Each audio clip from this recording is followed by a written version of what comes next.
Lấy chiếc sushi bo qua chờ em đi vào phố.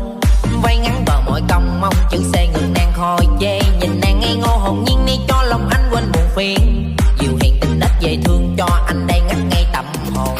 Bé đã ăn gì chưa hay là đi ăn đồ nướng? Pha lấu bò quần tư ly đam mê là ngon khỏi chê. Buồn buồn ta đi vào phố hít không khí quanh bờ hồ. Đạp dịch hồng mắt vào chơi đưa đi bơi hết nguyên một ngày. Ngày đầu tiên mới gặp em anh như quên hết bao muộn phiền. Mà giờ khi có được em sao trong người anh nọ cứ hào tiền. Thiệt tình cũng khá là đau nhưng mà yêu em thì anh